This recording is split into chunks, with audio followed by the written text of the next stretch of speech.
Viewers, আপনারা অনেকে আছেন যারা সবসময় ভিসা আপডেটটা জানতে চান। তার কারণ হচ্ছে যে আমাদের মাঝে সবসময় একটা ভয় কাজ করে, সত্যিকার অর্থে বাংলাদেশ থেকে ভিসা ইস্যু বন্ধ হয়ে গেল কিনা বা ভিসা ইস্যু হচ্ছে কিনা। আসলে আমরা যদি আপডেটটা জানতে পারি তাহলে অন্তত মনটাকে একটু সান্ত্বনা দিতে পারি যে ভিসা ইস্যু হচ্ছে, আমারটাও হতে পারে। তাই সবারই জানার আগ্রহটা থাকে। তবে এটা অপ্রিয় হলো সত্য যে অথরাইজড যে প্রতিষ্ঠান ভিএফএস গ্লোবাল বা ইতালি এম্বাসি, তারা কখনোই তাদের এই আপডেট প্রকাশ করে না যে কতজন ভিসা পেলো, কতজনের রিজেক্ট হলো, কতগুলো ফাইল প্রসেসিং হলো। এটা তারা কখনোই প্রকাশ করে না। ইন্ডিভিজুয়ালি আপনি আপনারটা দেখতে পারবেন, এবং ইন্ডিভিজুয়ালি যদি কেউ ভিসা পায় এবং সে সেটা জানায় তাহলে আপনারা সেটা জানতে পারবেন। এটা হতে পারে আপনার ভাই, বন্ধু, কাছের আত্মীয় স্বজন বা আপনার এলাকার কেউ, এবং এটাই সত্য। এছাড়া অনেকে আছেন যারা গ্রুপে বিভিন্ন পোস্টে দিয়ে থাকেন, প্রতিনিয়ত ভিসার আপডেট দিয়ে থাকেন। আমি মনে করি এটা আসলে মন গড়া। তবে ইন্ডিভিজুয়ালি যদি কেউ ভিসার আপডেট দেয় যে আমি ভিসা পেয়েছি, সেটা সত্য। ভিউয়ার্স, দেখতেই পাচ্ছেন এই যে একটা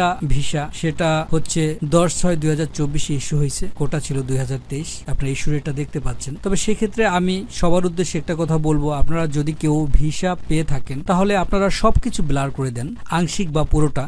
আপনারা ইস্যু ডেটটা ব্লার না করে ভিসা কপিটা গ্রুপে বা সোশ্যাল মিডিয়াতে আপলোড দিতে পারেন, এবং সেটা যদি মানুষ জানতে পারে অন্তত তারা একটু সান্ত্বনা পাবে। তার কারণ হচ্ছে যে এরকম পর্যায়ে আপনিও ছিলেন যে কবে ভিসা পাবো, কারো ভিসা ইস্যু হচ্ছে কিনা, এরকম একটা নিউজ পাওয়ার আশায় আপনিও ছিলেন। এখন আপনি পেয়েছেন, আপনার মতোই তারা ভুক্তভোগী। তো সেই কথা বিবেচনা করে আপনারা অন্তত এই উপকারটু সবার করবেন। এটা আপনাদের প্রতি আমার রিকোয়েস্ট, যারা ভিসা পাবেন। তো ভিউয়ার্স, এই যে আরেকটা ভিসা দেখতে পাচ্ছেন, এটার ইস্যু ডেট আপনারা বুঝবেন না, তবে আমি বুঝেছি। কারণ হচ্ছে যে ভিডিওতে আপনারা এটা পুরোপুরি দেখতে পাবেন না। এটা 11/6/2024 ইস্যু হয়েছে।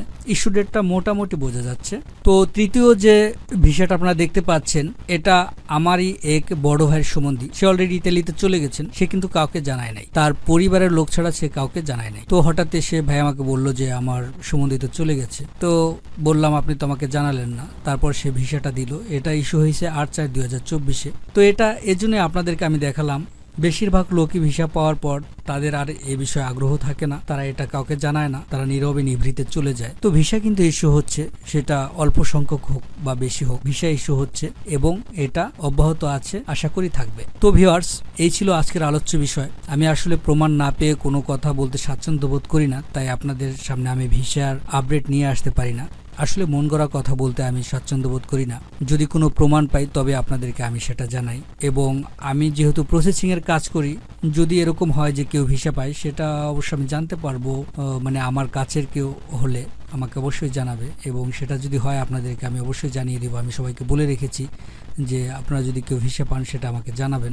যদি তারা জানায় আমি আপনাদেরকে জানাতে পারবো। তো এই ছিল আজকের আলোচ্য বিষয়। সবার প্রতি রইল শুভকামনা। ধন্যবাদ সবাইকে, ভালো থাকবেন।